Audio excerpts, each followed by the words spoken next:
ఆమేన్. హల్లెలూయా. లూకా సువార్త 7వ అధ్యాయము 11 నుంచి 16 వరకు చదువు. లూకా సువార్త 7వ అధ్యాయము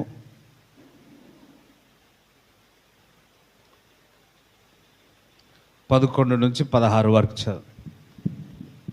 వెంటనే ఆయన నాయీనను ఒక ఊరికి వెళ్ళుచుండగా ఆయన శిష్యులు బహు జనసమూహమును ఆయనతో కూడా వెలుచుండిరి.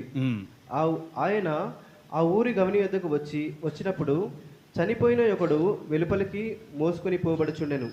అతని తల్లికి అతడొక్కడే కుమారుడు, ఆమె విధవరాలు. ఆ ఊరి జనులు అనేకులు ఆమెతో కూడా ఉండిరి. ప్రభువు ఆమెను చూచి ఆమె యందు కనికరపడి ఏడవవద్దని ఆమెతో చెప్పి దగ్గరికి వచ్చి పాడెను ముట్టగా మోయిచున్నవారు నిలిచిరి. ఆయన, చిన్నవాడా లెమ్మని నీతో చెప్పుచున్నాననగా ఆ చనిపోయిన వాడు లేచి కూర్చుండి మాటలాడసాగాను. ఆయన అతనిని అతని తల్లికి అప్పగించెను.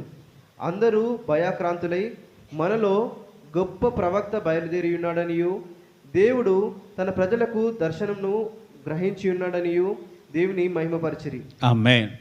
మరి ఇక్కడ యేసుక్రీస్తు ప్రభు ఆ ఊరిలోని వెళ్ళినప్పుడు జనసమూహం అంతా కూడా ఎక్కువగా ఉంది. అంతేకాకుండా అక్కడ ఒక యవనస్తుడు ఆల్రెడీ చనిపోయాడు.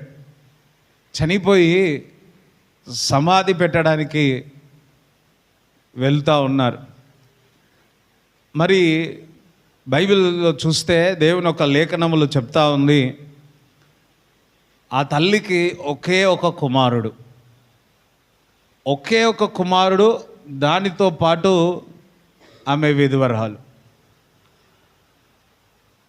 భర్త చనిపోయినాడు. చనిపోవడమే కాదు, ఒక కుమారుడు ఉంటే ఆ కుమారుడును చూసి బతుకుతూ ఉంది. ఆ కుమారుడు కూడా చనిపోయాడు. ఎంత వేదన ఉంటుంది, ఎంత రోదన ఉంటుంది, ఎంత దుఃఖముతో ఉంటుంది గుండె నిండంతా. ఆ తల్లి ఏడుస్తూ ఉన్నది. ఆ తల్లి మొరపెడతా ఉన్నది, కన్నీరు కాచి కేకలతో. ఎందుకంటే ఇటు భర్త చనిపోయాడు, కనీసం కుమారుడైనా చూసుకొని బతుకుదామంటే ఆ కుమారుడు కూడా చనిపోయాడు.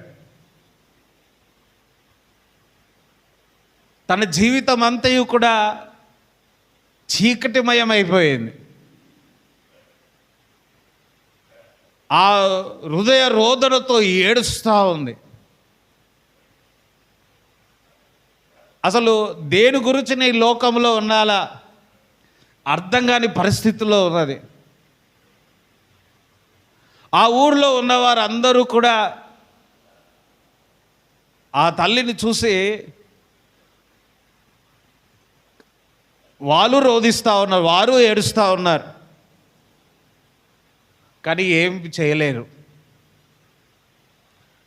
చాలామంది ఎవరైనా బాధల్లో, కష్టాల్లో, ఇటువంటి పరిస్థితుల్లో ఉంటే మనం కూడా వారితో పాటు ఏడుస్తాం, దుఃఖిస్తాం, కానీ మనము ఏమి చేయలేం, మనం ఏమి సహాయం చేయలేం. వారితో పాటు ఏడుస్తాము, అంటే ధైర్యపరుస్తాం. కానీ యేసుక్రీస్తు ప్రభు ఆ తల్లిని చూస్తున్నాడు, ఆ రోదన చూస్తున్నాడు, ఆ ఏడుపును చూస్తున్నాడు. జనసమూహం అందరూ చూస్తున్నారు, ఈ లోక మనుషులు అందరూ చూస్తున్నారు, కానీ వారు ఏమీ చేయలేరు. ఆ తల్లిని చూసి బైబిల్ చెప్తుంది కనికరపడ్డాడంట. హల్లెలూయా. అందుకసారి కనికరపడ్డాడు అన్నాడు. కంపాషన్. ఆ తల్లిని చూసి చాలా కంపాషన్ కలిగింది, చాలా కనికరము పుట్టింది. ఈరోజు నీ హృదయం కూడా అటువంటి పరిస్థితుల్లో ఉన్నదేమో, అటువంటి చీకటి మయంలో ఉన్నావేమో. దిక్కుచోటని పరిస్థితుల్లో ఉన్నవేమో, అంత అంధకారముగా కనపడుతున్నదేమో, నిరీక్షణ లేకుండా ఉన్నదేమో. ఇటు డబ్బు విషయమైనా సరే, ఒక్కొక్కరికి ఒక్కొక్క రకంగా నీ జీవితం అంతయు కూడా అంధకారం అయిపోయింది. ఎటు చూసినా నీ ఫ్యూచర్ అంతా అంధకారం అయిపోయింది. నువ్వు హృదయరోదన, మరి ఆ తల్లి ఏడ్చినట్టు నువ్వు హృదయంలో ఏడుస్తున్నా, కృంగిపోతూ ఉన్నావు. ఆ తల్లిని చూసి యేసుక్రీస్తు ప్రభు ఏ విధంగా అయితే కనికరపడ్డాడో అదే విధముగా నా యేసుక్రీస్తు ప్రభు నిన్ను చూసి, నీ కుటుంబాన్ని చూసి కనికరపడుతున్నాడు. ఒకసారి చప్పట్లో కూడా దేవుని స్తుతిస్తారా? హల్లెలూయా. చూసి ఏడుస్తూ ఉన్నాడు. అందరు ఏడుస్తున్నారు, ఈమె ఏడుస్తూ ఉంది. యేసు ప్రభు కంపాషన్, బైబిల్ చెప్తుంది కంపాషన్, కనికరపడ్డాడు. అంటే కంపాషన్ అంటే రెండు రకాలుగా ఉంటుంది. ఒకటి, వారితో పాటు ఏడుస్తాడు. యేసు ఆ తల్లితో పాటు కంపాషన్ చూసి కనికరపడ్డాడు. కనికరం అంటే యేసు ప్రభు వెళ్ళి తప్పక మేలు చేస్తాడు. అక్కడ ఉన్న మనుషులందరూ కూడా చూస్తున్నారు, కానీ ఆ ప్యాషన్ లేదు. కమ్ముంది కానీ వచ్చి ఉన్నారు, కానీ ఆ ప్యాషన్ లేదు. కంపాషన్ ఏంటంటే యేసుక్రీస్తు ప్రభు ఒక వ్యక్తిని కంపాషన్గా చూస్తే ఆయన వచ్చి నీ జీవితంలో మేలు చేస్తాడంతే. ఆమేన్, హల్లెలూయా. ఈరోజు దేవుడు మిమ్మల్ని చూసి కనికరిస్తూ ఉన్నాడు. దేవుడు మిమ్మల్ని చూసి, మీ బాధలు, మీ కష్టాలు చూసి, మీ లేమిని చూసి ఒక కనికరముగా చూస్తున్నాడు. కనికరముగా ఆ తల్లిని చూడడమే కాదు, ఇంకొక మాట చెప్తున్నాడు, మీరు డు నాట్ విప్, నువ్వు ఏడవవద్దు అంటున్నాడు. ఈరోజు యేసుక్రీస్తు ప్రభు ఆ తల్లికి చెప్పినట్టే దేవుడు నీకు చెప్తున్నాడు. ఏమో తెలుసా? దేవుడు నిన్ను, అందరూ నా యేసయ్య నన్ను కనికరముగా చూచుచున్నాడు. ఇంకేం చెప్తున్నాడు తెలుసా? ఏడవవద్దు అంటున్నాడు. పక్కవద్దు, ఏడవద్దు అన్నాడు. హల్లెలూయా. ఏడవద్దు అంటున్నాడు. ఎందుకు ఏడవకుండా ఉంటాం? ఆ తల్లి ఎందుకు ఏడవకుండా ఉంటుంది? కుమారుడు పోతే తల్లి ఏడవకుండా ఉంటుందా? ఏడుస్తా. ఫస్ట్ ఒక మాట అంటున్నాడు, అమ్మ నువ్వు ఏడవకు, నువ్వు ఏడవకు, నువ్వు ఏడవకు. ఈరోజు దేవుడు మీ పట్ల, మన పట్ల కనికరిస్తున్నాడు గనక మీరు ఏడవద్దు. మనం దేవుని బిడ్డలుగా ఏడవవద్దు. ఎప్పుడైతే ఏడుపు ఆపేస్తామో దేవుడు మన జీవితంలో అద్భుతం జరుగుతుంది. దేవునికి స్తోత్రం చెప్తారా? ఆమేన్, హల్లెలూయా. స్తోత్రం చెప్తారా? ఈరోజు ఇద్దరు బ్యాప్టిజం తీసుకున్నారు. రీసెంట్ ఆ బాబు బ్యాప్టిజం తీసినప్పుడు దేవుడు తాకినాడు. మరి యశోదమ్మ గారు కూడా బ్యాప్టిజం తీసుకున్నప్పుడు దేవుడు తాకినాడు. దేవుడు ఒక మాట ఇచ్చినాడు, జాయ్, సంతోషం. ఆ తల్లికి సంతోషం అని చెప్పమని చెప్పాడు. దేవునికి స్తోత్రం చెప్తారా? ఏడవవద్దు అని చెప్తా. జాయ్ అంటే ఏంది? సంతోషం అంటే ఏంది? దిగులు పడకు, చింతించకు, దుఃఖించకు, ఏడవకు అని చెప్తా ఉన్నాడు. ఈరోజు దేవుడు నీతో చెప్తున్నాడు, దుఃఖించకు, ఏడవకు, సంతోషించు, ఆనందించు, దేవుని స్తుతించు. ఆమేన్, హల్లెలూయా. ఎందుకనగా నా పట్ల దేవుడు కనికరపడుతున్నాడు. నా పట్ల నన్ను చూసి దేవుడు చెప్తున్నాడు, ఏడవవద్దు అని చెప్తున్నాడు. అందుకే నేను ఏడవను. అందరికీ నేను ఏడవను, నేను కృంగిపోను, మరలా నేను లేస్తాను. చప్పట్లో కూడా దేవుని స్తుతిస్తారా? ఆమేన్, హల్లెలూయా.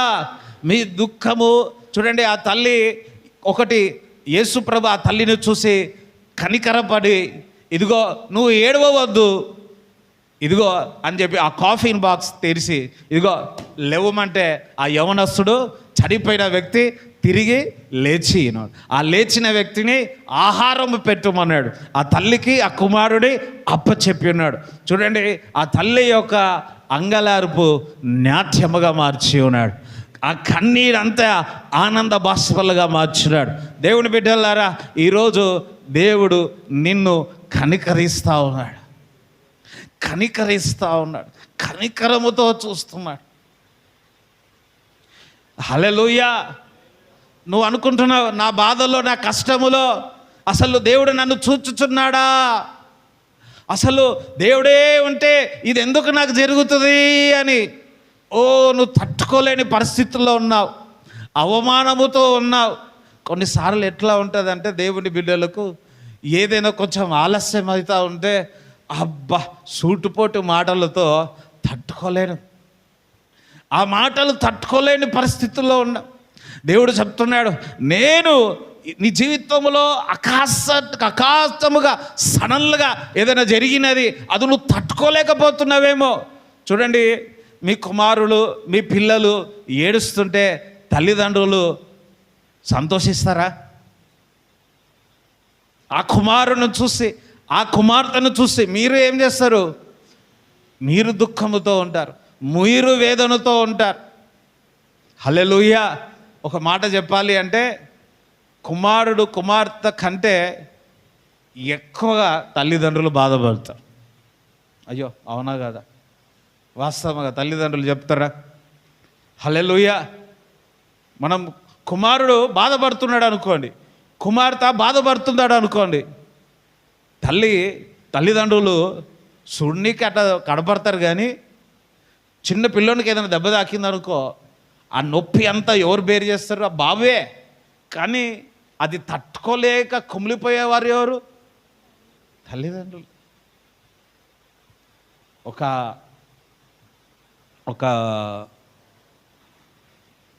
ఒక అమ్మ నా దగ్గరకు వచ్చి చెప్తా ఉంది, ఏమనంటే పిల్లల కంటే తల్లిదండ్రులకే ఎక్కువ బాధ ఉంటుంది, ఎక్కువగా బాధ ఉండదు. ఎవరికంటే పిల్లలు బాధపడుతున్నారు అంటే తల్లిదండ్రులకు ఇంకెక్కువ బాధపడతారు.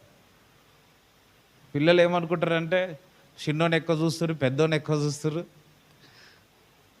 ఇప్పుడు ఎవరైనా ఇప్పుడు మీ ఇంట్లోనే ఉన్నారు అనుకోండి, ముగ్గురు ఉన్నారు అనుకో, ముగ్గురిట్లో నడుపోనికి బాగలేదు, తల్లిదండ్రులు ఫోకస్ అంతా ఎవరి మీద పోతుంది? హల్లెలూయా చెప్పాలా? ఎవరి మీద పోతుంది? ఎవరైతే ఆ బలహీనంగా ఉంటారో, ఎవరైతే ఆ శక్తి లేకుండా ఉంటారో వారిపై మనసు వెళ్తాడు, వారిపై దగ్గరికి తీసుకుంటాడు, వారిని ఓదార్స్తూ ఉంటాడు. ఈరోజు దేవుడు మీతో చెప్తా ఉన్నాడు, నువ్వు దుఃఖములో, బాధల్లో, వేదనలో, కష్టములో ఉన్నావా? ఎక్కువ కనికరము, ఎక్కువ కృప నీ మీదనే కుమ్మరింపబడతా. ఆమేన్. హల్లెలూయా. నేను డిగ్రీ సెకండ్ ఇయర్ ఉన్నప్పుడు నాకు మలేరియా, టైఫాయిడ్ రెండో వచ్చింది. నాకు బాగా గుర్తు, మా అమ్మ నా పక్కన నుంచి అస్సలు కదలలే. పొద్దున, మధ్యాహ్నం, సాయంకాలం నా పక్కనే ఉంది. నాకు జ్వరం నాలో నుంచి చాలా కంపు స్మెల్ వస్తూ ఉంది. మలేరియా వచ్చింది. ఆ మలేరియా వచ్చి ఆ కంపు స్మెల్ వస్తుంది, ఇంకా టైఫాయిడ్ వచ్చింది. దగ్గర నేను ఒక నెలలోనే నేను కాలేజ్ మళ్ళా పోతే కాలేజ్ వాళ్ళు నన్ను గుర్తుపట్టలే, అంత సన్నగా అయిపోయినా. అంత బ్యాడ్ స్మెల్ నాలో నుంచి బయటకు వచ్చేది. అయినా నా తల్లి మాత్రం నా దగ్గరనే ఉండేది, నాకు పరిచర్య చేసేది, నాకు పొద్దున, మధ్యాహ్నం, సాయంకాలం ఎప్పుడు ప్రార్థననే చేసేది, ప్రభువా స్వస్థపరచు అని. హల్లెలూయా. అమ్మా నా దగ్గర బ్యాడ్ స్మెల్ వస్తుందమ్మా, నాకు మురికి స్మెల్ వస్తుందమ్మా, వద్దమ్మా కొంచెం దూరం ఉన్నామా అంటేగానే ఇంటలే. ఎందుకు? ఎంత బ్యాడ్ స్మెల్ అయినా తండ్రుల యొక్క కనికరము, హల్లెలూయా, ప్రేమ అటువంటిది. తల్లిదండ్రులైనా మర్చిపోతారేమో కానీ దేవుడు నేను విడవడు, ఎడబాయాడు. ఆమేన్. హల్లెలూయా. తల్లినైనా మరచునేమో నేను నిన్ను మరువను, చూడుము నా అరిచేతులలో నిన్ను చెక్కియున్నాను. తల్లినైనా మరచునేమో మరువను, చూడుము నా అరిచేతులలో నిన్ను చెక్కియున్నాను. ఆమేన్, హల్లెలూయా. కొన్నిసార్లు వారు కూడా మర్చిపోతారేమో, కొన్నిసార్లు వాళ్ళు కూడా నీ ఫోన్ ఎత్తరేమో, వారు కూడా నేను పక్కకు పెట్టేశారేమో. కానీ దేవుడు చెప్తున్నాడు, నీ పట్ల నేను కనికరము చూపుతున్నా, నీ పట్ల నేను ప్రేమ చూపుతున్నాను, నీ పట్ల నేను వాత్సల్యము చూపిస్తున్నాను. ఆ కనికరం ఏం చేస్తుందంటే ఒక మాట చెప్తుంది, మీరు ఏడవవద్దు, దుఃఖపడవద్దు, కృంగిపోవద్దు అని. ఆ కనికరం ఏం చేస్తుందంటే కృంగిన వారిని లేవనెత్తుతుంది, కృంగిన వారిని లేవనెత్తుతుంది. హల్లెలూయా. అందుకోసం నేను ఈరోజు నన్ను చూసి నా దేవుడు కనికరపడుతున్నాడు, నన్ను ఏడవద్దని చెప్పినాడు. అందరం హల్లెలూయా చెప్తారా? హల్లెలూయా. దేవుడు నిన్ను చూసి కనికరపడుతూ ఉన్నాడు. ఒక పాట ఉంటుంది, రమ్మనుచున్నాడు నేను ప్రభు యేసు, వాంఛాతన కారము చాపి రమ్మనుచున్నాడు. అందరం రమ్మంతన కారము చాపి రమ్మనుచున్నాడు. కన్నీరంతా తుడుచుడు, కను పాపవలె కాపాడు. అందరికి వచ్చిన పాట. కన్నీరంతా తుడుచుడు, కను పాపవలె కాపాడు. కారు మేఘము వాలి కష్టములు వచ్చిన కనికరించి నిన్ను కాపాడును. కారు మేఘము వాలి రక్షణ నైవం కనికరించి నిన్ను కాపాడును. రమ్మనుచున్నాడు నేను ప్రభు యేసు, వాంఛాతన కారము చాపి రమ్మనుచున్నాడు. కారాతన కారము చాపి రమ్మనుచున్నాడు.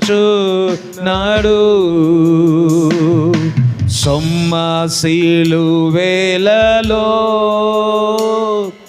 బలమును నీకిచ్చునని, సొమ్మశీలు వేలలో బలమును నీకిచ్చునని, ఆయానని వెలుగు రక్షణనయందున అలసింపక నీవు త్వరపడి రమ్ము. ఆయానని వెలుగు రక్షణనయందున అలసింపక నీవు త్వరపడి రమ్ము. రమ్మనుచున్నాడు నేను ప్రభు యేసు, వాంఛాతన కారము చాపి రమ్మనుచున్నాడు. వాంఛాతన కారము చాపి రమ్మనుచున్నాడు.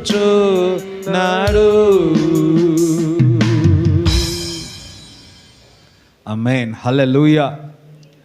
మరి యాకోబు జీవితంలో కూడా చూసినట్లయితే యాకోబు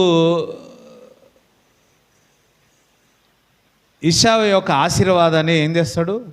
పొందుకుంటాడు. ఎట్లా పొందుకుంటాడు? ఇషావు ఏమో ఈ తోటకి వెళ్ళేవాడు, యాకోబు ఏమో ఎక్కడుంటాడు?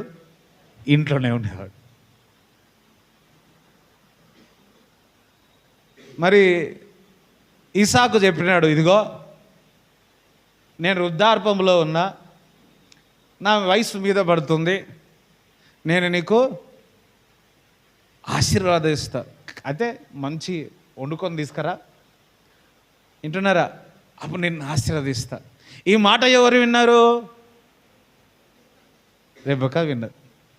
విని పిలిచి, అరే అన్నకు మొత్తం ఆశీర్వాదం పోయేటట్టుంది, నువ్వు ఆశీర్వాదం పొందుకో. వద్దొద్దు, అరే నేను వండుతారా, మన అన్న శరీరం ఇట్లుంటుంది కదా, నేనున్నా కదా. సరే, యాకోబు కూడా ఒప్పుకున్నాడు. ఒప్పుకున్న తర్వాత రెడీ చేసినాడు. వింటున్నారా? చూడండి 28వ అధ్యాయం ఆదికాండము 28.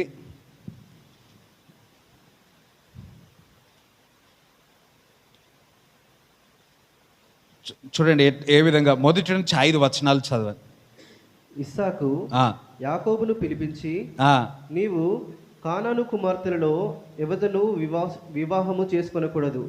నీవు లేచి పద్దనరామలోనున్న నీ తల్లికి తండ్రి అయిన బేతుయేలు ఇంటికి వెళ్ళి అక్కడ నీ తల్లి సహోదరుడగు లాబాను కుమార్తెలలో ఒకదానిని వివాహం చేసుకొనుమని అతనికి ఆజ్ఞాపించి, సర్వశక్తిగల దేవుడు నిన్ను ఆశీర్వదించి నీవు అనేక జనములగునట్లు నీకు సంతానాభివృద్ధి కలగజేసి నిన్ను విస్తరింపజేసి నీవు పరవాసివైన దేశమును, అనగా దేవుడు అబ్రహామునకు ఇచ్చిన దేశమును నీవు స్వాస్థ్యంగా చేసుకున్నట్లు ఆయన నీకు, అనగా నీకును నీతో కూడా నీ సంతానమునకును అబ్రహాముకు అనుగ్రహించిన ఆశీర్వాదమును దయచేయునుగాక అని అతని దీవించి యాకోబును పంపివేశాను. ఆమేన్. చూడండి 27వ వచనంలో చూస్తే ఆ ఆశీర్వాదం అంతా చెప్పడం జరుగుతుంది. ఈశావు మొత్తం సీరియస్ ఉంటాడు, ఎప్పుడు ఏం చేస్తాడో, యాకోబుని చంపేస్తాడో తెలియక ఏం చెప్తున్నాడు, ఇదిగో నేను, అందరం హల్లెలూయా చెప్తారా? ఒకసారి చప్పట్లు కూడా దేవుని స్తుతిస్తారా? ఆమేన్, హల్లెలూయా. నేను వెళ్ళిపోతా, మీరు వెళ్ళిపో. వింటున్నారా? యాకోబుని ఏమంటున్నాడు? నిన్ను చంపివేస్తాడు, నువ్వు వెళ్ళిపో, నువ్వు అక్కడికి వెళ్ళి వివాహం చేసుకో. ఆశీర్వాదం చెప్పి ఉన్నాడు, కానీ ఈసాకు 100 ఆశీర్వదింపబడినాడు. ఈసాకు మరి దినదినము అభివృద్ధి చెంది ఉన్నాడు. మాట ఆశీర్వాదమే చెప్పిండు, కానీ ఒంటరి ప్రయాణమై ఉన్నాడు. హల్లెలూయా. యాకోబు ఏ ప్రయాణమైనాడు? ఒంటరి ప్రయాణం అయిపోయాడు. ఏమన్నాడు? నీ జీవితం నువ్వు చూసుకో.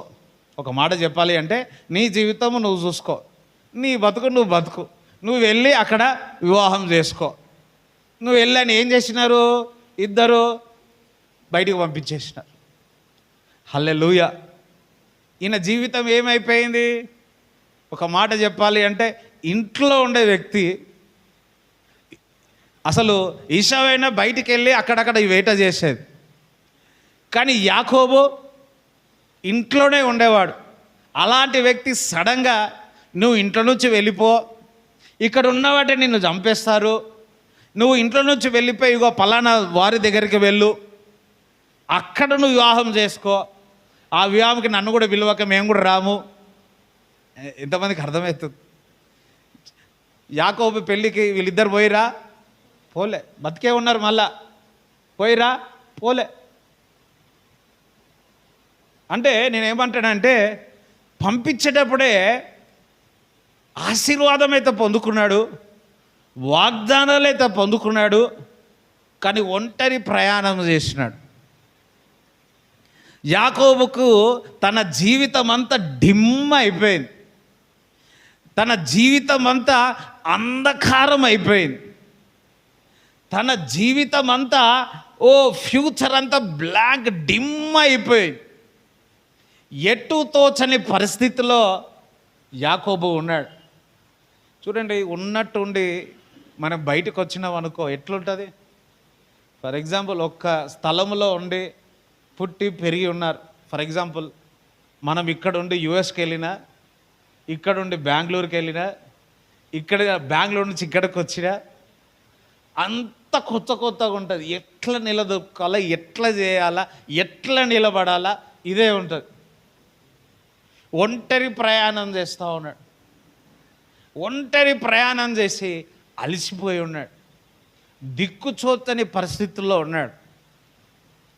హల్లెలూయా. ఆలోచిస్తున్నాడు, నడుస్తూ ఉన్నాడు. గూగుల్ మ్యాప్ ఏమైనా పంపినారా?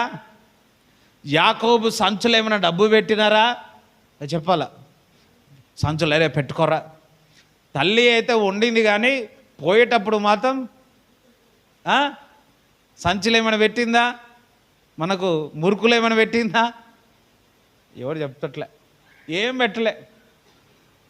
పో. హల్లెలూయా. పోయినాడు. కానీ ఆశీర్వాదం అయితే ఉంది, కానీ వాగ్దానం అయితే ఉన్నది. హల్లెలూయా. మన జీవితంలో కూడా నమ్మి విశ్వసించి క్రీస్తుని వాగ్దానం పొందుకున్నాక మన జీవితంలో కూడా ఎడారి అనేది చూస్తాం. ప్రతి ఒక్కరు ఈ ఎడారి చూడాల్సిందే. నువ్వు ఒంటరివాడు కావాల్సినదే. నువ్వు ఇంట్లో యాకోబు అల్లరి మంచి లాడుగా పెరిగినాడు. ఏమైంది? ఒంటరివాడే ఉన్నాడు. ఆ ఒంటరితనం కాదు, ఇంకా తన జీవితం అంతా అంధకారం అయిపోయింది, డిమ్ అయిపోయింది. ఎటు తోచని పరిస్థితుల్లో ఉన్నాడు. అటువంటి పరిస్థితుల్లో చూడండి, ఆ 28వ అధ్యాయం 10వ వచనం చదవండి. యాకోబు బెయేర్షెబా నుండి బయలుదేరి హారాను వైపు వెళ్ళుచు ఒక చోట చేరి ప్రొద్దుగుంకినందున అక్కడ ఆ రాత్రి నిలిచిపోయి ఆ చోటి రాళ్ళలో ఒకటి తీసుకొని తనకు తలగడగా చేసుకొని అక్కడ పండుకొనెను. అప్పుడతడు ఒక కలకనెను.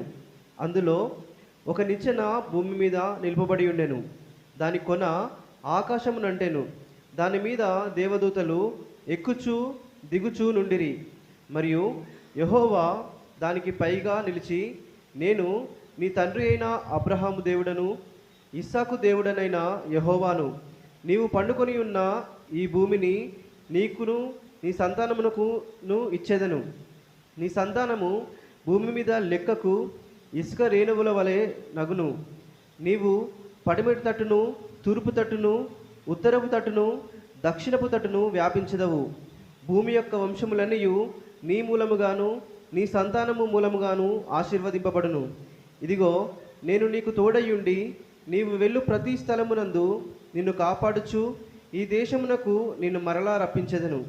నేను నీతో చెప్పినది నెరవేర్చు వరకు నిన్ను విడవనని చెప్పగా యాకోబు నిద్ర తెలిసి, నిశ్చయముగా ఈ యెహోవా ఈ స్థలమందున్నాడు, అది నాకు తెలియకపోయిననుకొని భయపడి, ఈ స్థలము ఎంతో భయంకరము, ఇది చాలు. చూడండి, అంధకార పరిస్థితి ఏర్పడింది. కానీ యాకోబు జీవితంలో ఒకరు ప్రవేశించినారు. ఎవరు? ఎవరు? దేవుడు ప్రవేశించినాడు. ఈరోజు నీ జీవితం అంతా అంధకారముతో ఉన్నదేమో, డిమ్ అయిపోయిందేమో. హల్లెలూయా. దేవుడు నీ జీవితంలో ఇంటర్వ్యూ అవుతున్నాడు. యాకోబు జీవితంలో దేవుడు ఏ విధంగా శ్రద్ధ చూపించినాడో, ఏ విధంగా దేవుడు దర్శించినాడో. ఈసాకు లేడు, తల్లి లేదు, అన్న లేడు, బంధువులు లేరు, ఆస్తి లేదు, జోబులా నో. హల్లెలూయా. పైసలు లేవు. ఏమైపోయినాడు? ఒంటరి వాడైపోయాడు. హీరోగా ఉండే వ్యక్తి, ఆడుతూ పాడుతున్న యాకోబు ఏమైపోయాడు? ఒకరి దగ్గర జీరో అయిపోయాడు. జీరో అయినందుకు ఎవరు తన జీవితంలో ఇంటర్వ్యూ అయినాడు? ఎవరు జోక్యం చేసుకుంటున్నాడు? దేవుడు జోక్యం చేసుకుంటున్నాడు. దేవుని బిడ్డలారా, మీ అందరికీ ఒక శుభవార్త చెప్తున్నాడు. మీ జీవితం అటువంటి డిమ్ముగా అయిపోయిందేమో, నీ ఫ్యూచర్ అంతా అంధకారం అయిపోయిందేమో, దేవుడు మీ జీవితంలో జోక్యం చేసుకుంటున్నాడు. మీ పరిస్థితుల్లో, మీ కష్టములో, మీ వేదనలో దేవుడు ఇంటర్వ్యూ అవుతున్నాడు. దేవునికి స్తోత్రం. చప్పట్లు కూడా దేవుని స్తుతిస్తారా?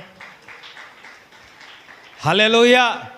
నేను ఏమంటున్నాడు తెలుసా? అబ్రాహాము దేవుడు, ఇస్సాకు దేవుడును అంటున్నాడు. ఆమేన్, హల్లెలూయా. చూడండి, అక్కడ దేవుడు దర్శించినాడు. దేవుడు రాబోయే దినాల్లో దేవుడు మిమ్మల్ని దర్శించును గాక. ఈ మందిరంలో ఈరోజు మిమ్మల్ని దర్శిస్తూ ఉన్నాడు. చూడండి, 30 చదవండి, 28 సారీ 14 నుంచి చదవండి. 28, 14, 15.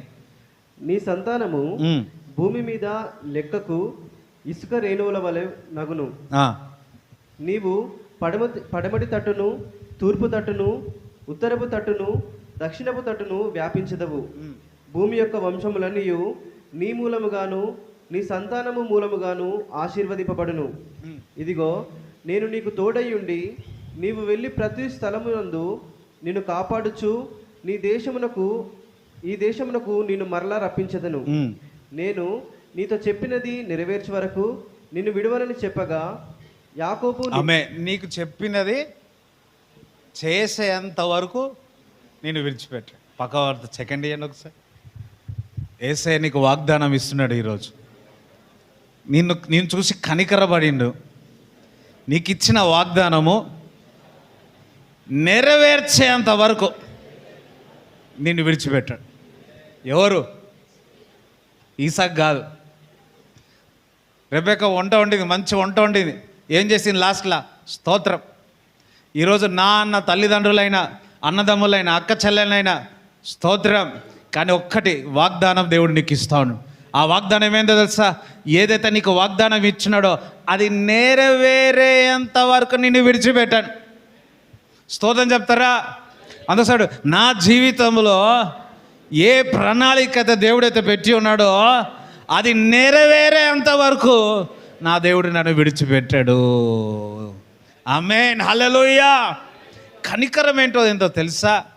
దేవుడు ఒక వ్యక్తిని కనికరపడుతున్న యాకోబుని చూసి కనికరపడ్డాడు. కనికరపడి దేవుడు దర్శించి చెప్తున్నాడు, వాగ్దానం ఇస్తున్నాడు.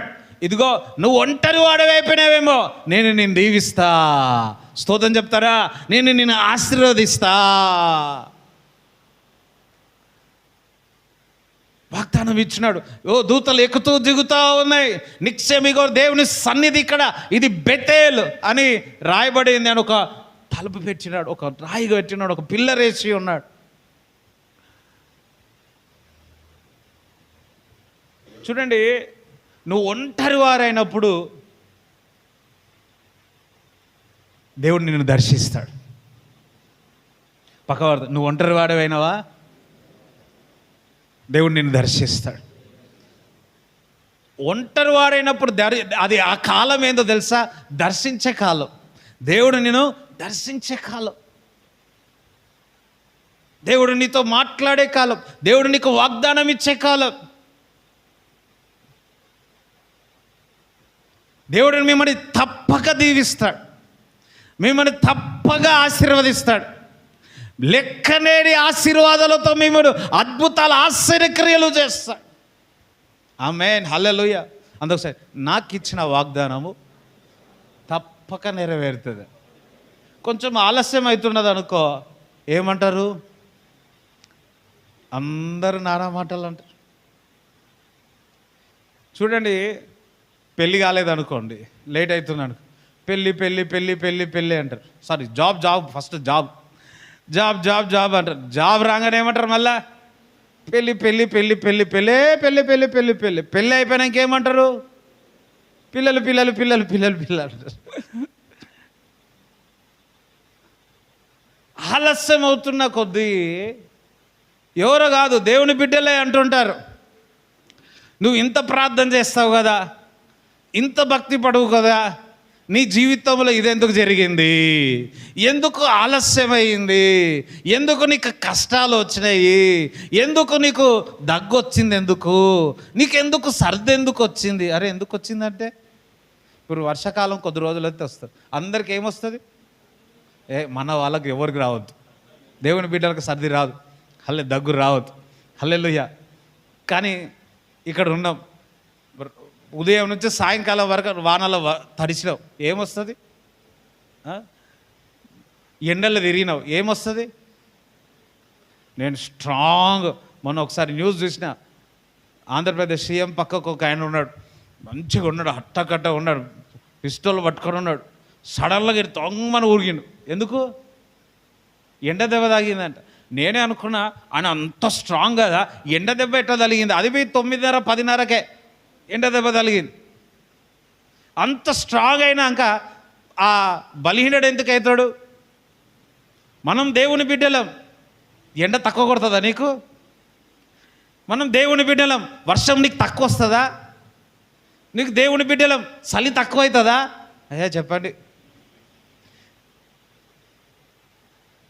కరోనా వస్తే ప్రపంచమంతా కరోనా వచ్చింది, అందులో మనకు కూడా ఉన్నాం. మనకు రాకుండా ఉన్నదా? వచ్చింది. వచ్చే వరకు వచ్చింది, రాని వరకు రాలే, కానీ దేవుడు కాపాడు. దేవునికి స్తోత్రం చెప్తారా? హల్లెలూయా. అంతేగాని అయ్యో ఇంత ప్రార్థన చేస్తావు, ఇంత భక్తి పడవు, ఇంత సేవ చేసినావు, ఇంత బాగున్నావు, ఎందుకు నీ జీవితంలో జరిగింది? ఎందుకు నీకు ఆలస్యం జరుగుతుంది? ఏదైనా పరిస్థితి వచ్చిందనుకోండి, ఏదైనా కష్టమైన పరిస్థితి వచ్చిందనుకోండి, వీడేదో తప్పు చేసిండ్రా నాయన, వీడేదో తప్పు చేసిండ్రా నాయన, అందుకే ఇట్లా జరుగుతుంది వీరికి, వీరి కుటుంబానికి అని.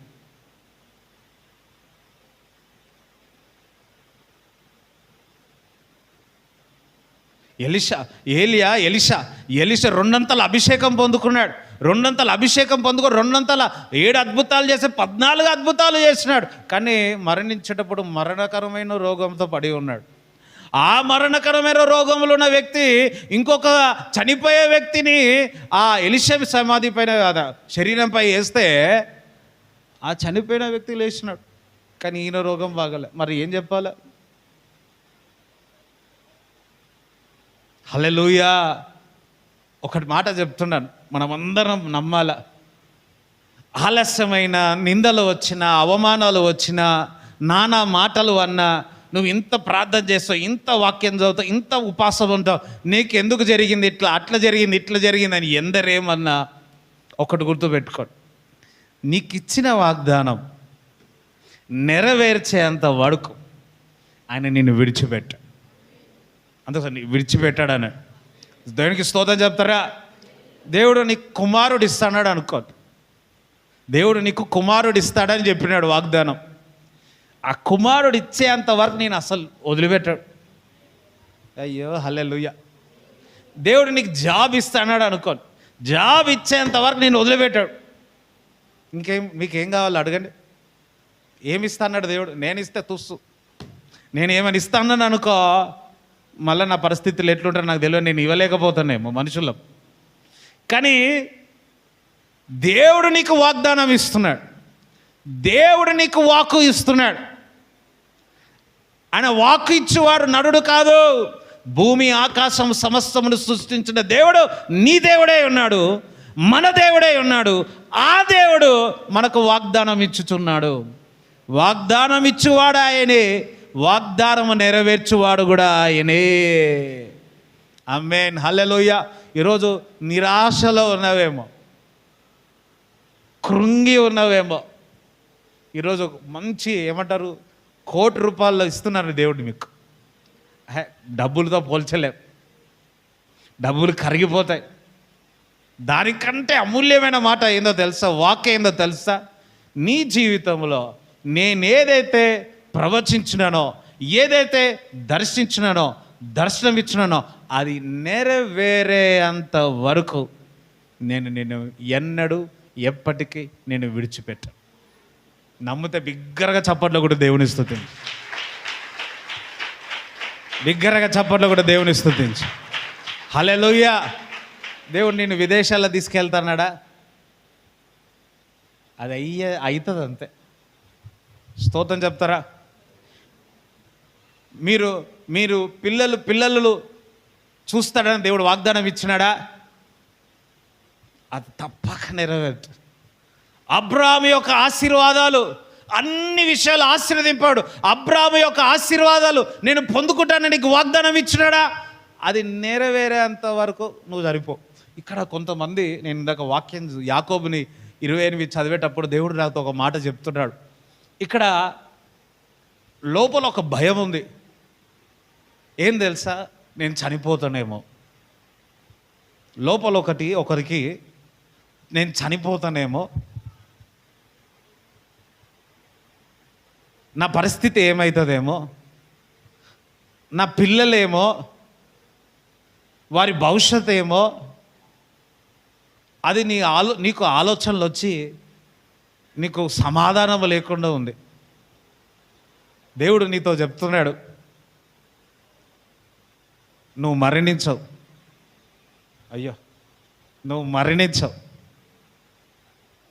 నీలో నా మరణ భయము ఇప్పుడే బయటికి పోనుగాక యేసునామం. ఓ మరణమా, నీ ముల్లెక్కడా? దేవుడు చెప్తున్నాడు, దీర్ఘాయు చేత మీరు తృప్తించబడతారు. అబ్రాహాము మంచి వయస్సులో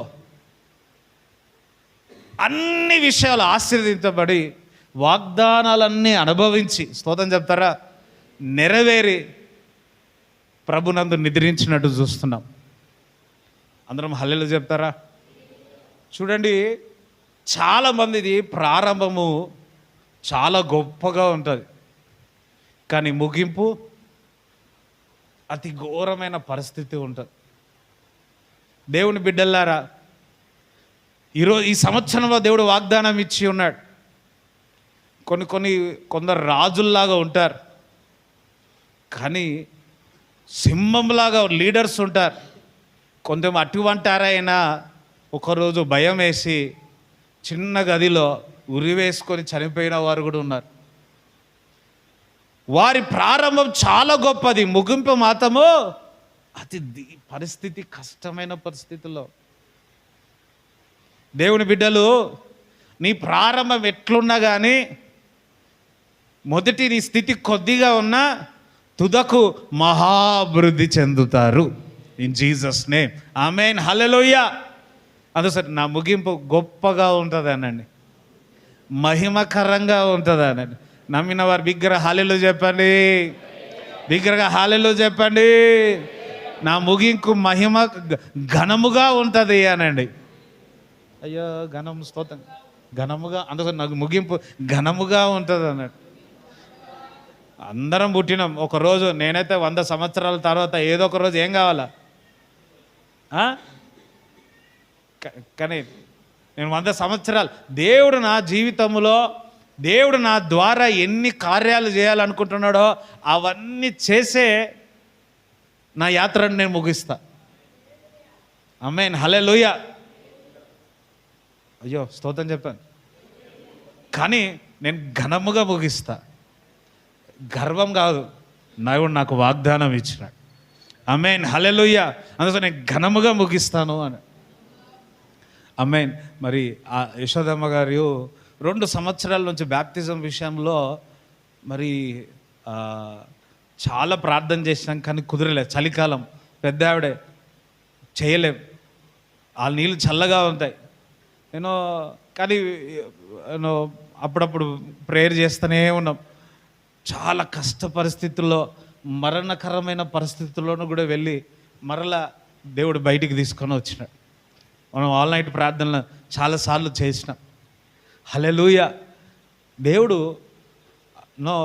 అంకులు బ్యాప్తిజం తీసుకున్నాడు.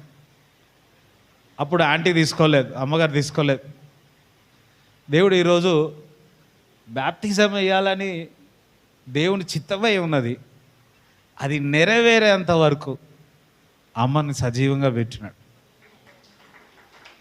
చప్పట్లో కూడా దేవుని స్తుతించండి. చప్పట్లో కూడా విగ్రహ హల్లెలూయా చెప్తారా? దేవునికి స్తోత్రం చెప్తారా? హల్లెలూయా. చూడండి, ముగింపు చాలా ప్రాముఖ్యమైనది. అర్థమైందా? సో మీరు ఏది పరిస్థితుల్లో ఉన్నా, ఏది ఏమైనా, మనం క్రీస్తులో ఉన్నాం. గొప్ప మహిమకరంగా ఉండునుగాక. యాకోబు ముగింపు ఎట్లుందండి? హల్లెలూయా. యాకోబు ముగింపు ఎలా ఉంది? ఐగుప్తు దేశాల్లో ఫరో దగ్గర యోసేపు, ప్రపంచంలో యోసేపు తెలియని వాళ్ళు లేరు. యాకోబు చనిపోతే ప్రపంచంలో ఉన్న న్యూస్లు అన్నీ వచ్చేసినాయి. యోసేపు యొక్క తండ్రి యొక్క యాకోబు చనిపోయి ఉన్నాడని. అందరం హల్లెలూయా చెప్తారా? ఇది ముగింపు అంటే, ఇది ముగింపు అంటే. హల్లెలూయా. మహిమకరముగా ఘనముగా నీ ముగింపు ఉండునుగాక. ఇవన్నీ మాటలు ఎందుకు చెప్తున్నాడంటే, దేవుడు నీ పట్ల ఏదైతే చేయాలనుకుంటున్నాడో అది చేసేంత వరకు నేను విడువడు, ఎడబాయడు. ఆమేన్. హల్లెలూయా చెప్తారా? మాకు అనుకోవచ్చు, సొంత ఇల్లు ఎప్పుడైనా మా జీవితంలో ఉంటుందా? ఇల్లు అడుగుతావా? దేవుడు పెద్ద తోటనే ఇస్తాడు నీకు. హల్లెలూయా అన్న వాళ్ళు ఆమేన్ అని చెప్పి అందరం హల్లెలూయా చెప్తారా? నువ్వు దేవుడు ఏ విధంగా చూస్తున్నావు? లెక్కలేని అద్భుతాలు, ఆశ్చర్యక్రియలు దేవుడు చేయనుగాక. ఆమేన్. దేవుడు వాక్కు మీ హృదయంలో ఉండబడునుగాక. Amen, amen, amen. Thank you Jesus. అందరూ రెండు ఆశ్చర్యకరమైన ప్రేమ, రెండు చేతులైతే దేవునికి స్తోత్రం చెల్లించండి. ప్రభువా నీకు స్తోత్రం, స్తోత్రం, స్తోత్రాలు తండ్రి. ఔరాబల సఖదర సఖ కరాబా సౌత్. అందరు రెండు చేతులెత్తి స్తోత్రం చెల్లిస్తాం. స్తోత్రం, స్తోత్రం, స్తోత్రం తండ్రి. ప్రభువా నీకు స్తోత్రం, స్తోత్రం, స్తోత్రం, స్తోత్రాలు ప్రభా. యేసయ్యా బలహీనపరిచే ఆత్మ ఇప్పుడే శరీరం విడిచి పొమ్మని ఆజ్ఞాపిస్తున్నా. నిశ్చయముగా నీవు పొందిన దెబ్బల చేత స్వస్థత తండ్రి విడుదల కలుగునుగాక, స్వస్థత కలుగునుగాక. తలను చరకాల వరకు ప్రభువా ఇప్పుడే ఏ రోగమున్నా, ఏ కంతి ఉన్నా కరిగిపోనుగాక అని ప్రార్థిస్తున్నాము తండ్రి. కరిగిపోనుగాక అని ప్రార్థిస్తున్నాం. గొంతు నొప్పి, మెడమ నొప్పి, తలనొప్పి, మైగ్రైన్ ప్రాబ్లం, భుజము నొప్పి, నరాల weakness, blood infection, urine infection, బాడీలో స్కిన్ ఇన్ఫెక్షన్, స్కిన్ ఎలర్జీ, ప్రతి రోగము నిశ్చయముగా నువ్వు పొందిన దెబ్బల చేత స్వస్థత యేసు నామములో స్వస్థత కలుగునుగాక. నీ వాక్కును పంపించి ఇప్పుడే, నీ వాక్కును పంపించి ఇప్పుడే బాగు చేయమని ప్రార్థిస్తున్నా. ఇప్పుడే పునరుద్ధాన జీవము శక్తి తాకునుగాక అని ప్రార్థిస్తున్నాం. ఇప్పుడే విడుదల కలుగునుగాక, ఇప్పుడే స్వస్థత కలుగునుగాక, గడ్డలు కరిగిపోనుగాక.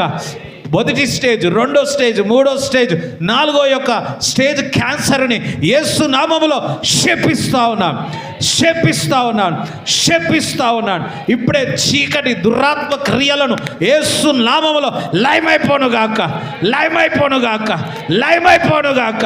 మెట్టుగా ఉన్న స్థలమును స్వరాలము చేయమని ప్రార్థిస్తున్నా. ఇనుప గడియలను విర్రగొట్టుమని ప్రార్థిస్తున్నా. లెమ్ము తేజరిలము యెహోవా వెలుగు మీపై ఉదయించునుగాక, మీపై ఉదయించునుగాక, మీపై విజయించునుగాక. జనముల యొక్క ఐశ్వర్యము నీ వద్ద వచ్చునుగాక, నీ వద్ద వచ్చునుగాక. నిన్ను బాధించిన వారి సంతానము నీ ఎదుట వచ్చి సాగిలపడెదరుగాక. నిన్ను తిరస్కరించిన వారందరూ వచ్చి నీ మీద పాదాల మీద పడెదరుగాక. యేసు నామములో యెహోవా నీకు నిత్యముగా వెలుగా ఉండుగాక. నీ దుఃఖ దినములు సమాప్తమవుదురుగాక, నీ దుఃఖ దినములు సమాప్తమవుదునుగాక. నిందకు ప్రతిగా తమ పొందిన బాగా అవమానమునంతయు కూడా రెండంతల ఘనత దయచేయమని ప్రార్థిస్తున్నాము తండ్రి. రెండంతల ఘనతను దయచేయమని ప్రార్థిస్తున్నా. మీ అవమానం ప్రతిగా రెట్టింపు ఘనత నొందుడుగాక అని ప్రార్థిస్తున్నాము తండ్రి. ఓ థ్యాంక్ యూ జీసస్. ఓ రబల సిఖందరబల దిక్కదరా. నా జనులు ఎన్నటికి సిగ్గునందరన్నావు ప్రభువా.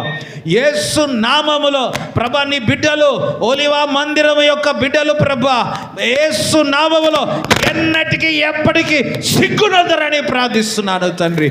చప్పలో కూడా దేవుని స్తుతించండి. ఆమేన్, ఆమేన్, ఆమేన్. ఆఫీసులో ఎక్కడైతే అవమానపడ్డావో, కుటుంబంలో, స్నేహితుల్లో, మీ కాలనీలను అవమానపడ్డావేమో, రెట్టింపు ఘనత వచ్చునుగాక, రెట్టింపు ఘనత వచ్చునుగాక, రెట్టింపు ఘనత వచ్చునుగాక. నూతనమైన ద్వారాలు తెరవబడునుగాక, నూతనమైన ద్వారాలు తెరవబడునుగాక. ఈరోజు దేవుడు వాక్యం చెప్పినాడు, రేపటి గురించి చింతించకంటున్నాడు. రేపటిదంతా చీకటి కనపడుతున్నదేమో, డిమ్ముగా కనపడుతుందేమో, దెర్ ఈజ్ అ హోప్. దేవుడు నీకు ఇచ్చిన వాగ్దాము నెరవేరేంత వరకు నేను విడిచిపెట్టను, విడవడు ఎడబాయని అంటున్నాడు. విడవడు ఎడబాయన దేవునికి అందరూ ఒకసారి చప్పట్లో కూడా దేవుని స్తుతించండి. దేవుడు నన్ను విడవడు, ఆయన చేతితో నన్ను పట్టుకున్నాడు. ఆయన కృప నాకు తోడుంది, ఆయన కనికరము నాకు తోడుగుంది. నేను చూచుచున్నాను, బలమైన హస్తము మీ మీద ఉండి నడిపించునుగాక. మీ మీద ఉండి దేవుడు నడిపించునుగాక. ఓ దేవుని సన్నిధితో నింపబడతాను.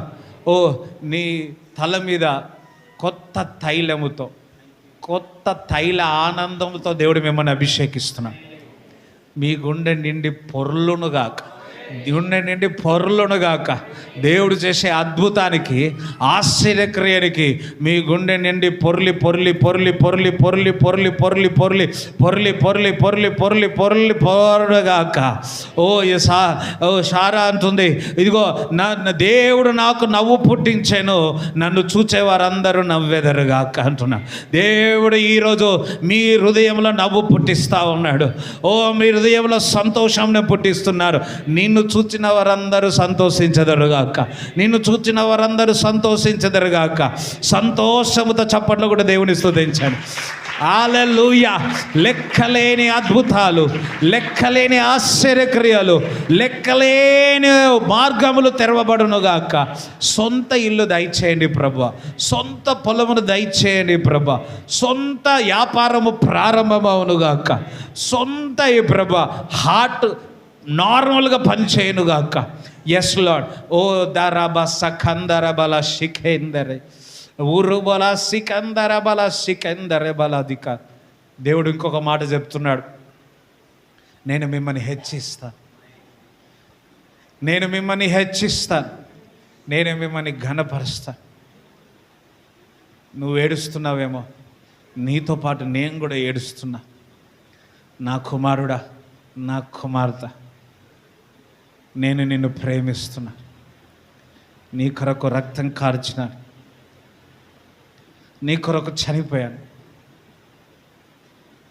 నేను తిరిగి లేచినాను, నేను సజీవుడను, యుగ యుగములకు సజీవుడను.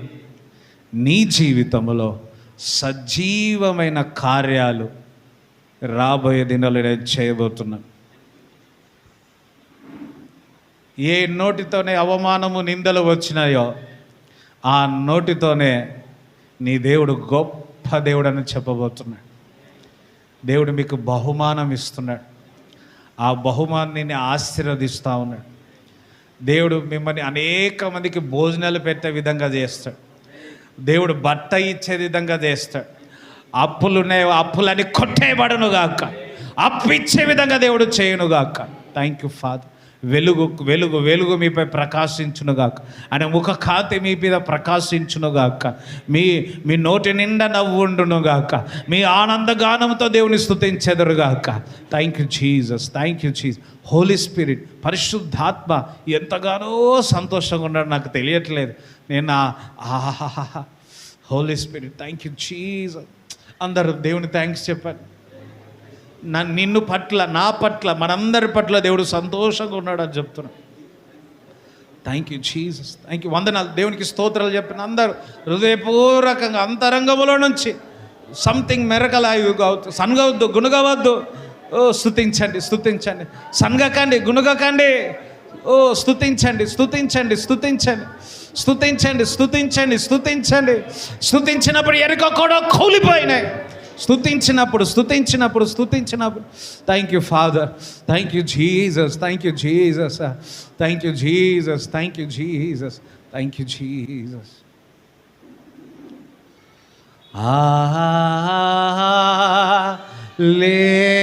హల్లెలూయా,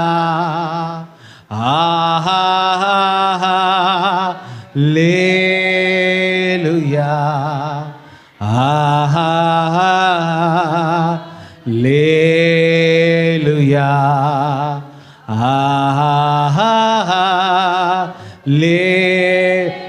ఆఖరి సార్ రెండు చేతులు ఎత్తి హల్లెలూయా,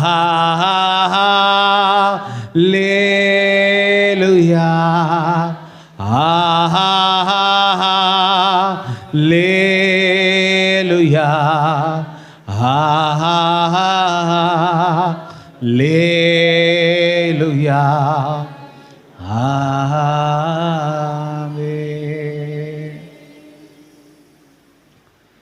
ఆమేన్. Thank you Jesus. కొందరు మెట్లు ఎక్కుతున్నారు, కానీ మళ్ళా ఆ మెట్లు జారిపోతున్నారు. మెట్లు ఎక్కుతున్నారు, మరలా జారి పడుతున్నారు. దేవుడు అంటున్నాడు, నేను ఎత్తుకొని నిన్ను నడిపిస్తాను అంటున్నాడు. ఎత్తుకొని నడిపించి పచ్చిగల చోట నేను పరిండ చేయించున్నాను. శాంతికరమైన జలముల యొద్ద నేను నడిపించుతున్నాను. మీ కృపాక్షేమములే మీ వెంట వచ్చునుగాక. అందుకే కృపా క్షేమము నా వెంట వస్తున్నాయి. ఈరోజు నేను బయటికి వెళ్తున్నా, కృప క్షేమము నా వెంట వచ్చుచున్నా. అందుకే కృప క్షేమము నా కుటుంబముతో వచ్చుచున్నాయి. నేను బయటికి వెళ్ళినా, నేను లోపలికి వచ్చినా, నేను ఎక్కడికి వెళ్ళినా, నేను ఎక్కడ ఉన్నా, కృప క్షేమము నా వెంట వచ్చును, నా కుటుంబం వెంట వచ్చును. నేను నా కుటుంబము యెహోవాను సేవించెదను. తండ్రి యొక్క ప్రేమ, కుమారుని యొక్క కృప, పరిశుద్ధాత్మ సావాసం ఈ కూడి వచ్చిన వారందరికీ దేవుడు తోడుగుని నడిపించునుగాక. యేసు రక్తమే జయం, యేసు రక్తమే జయం, యేసు నామములో సంపూర్ణ విజయం కలుగునుగాక. ఆమేన్, ఆమేన్.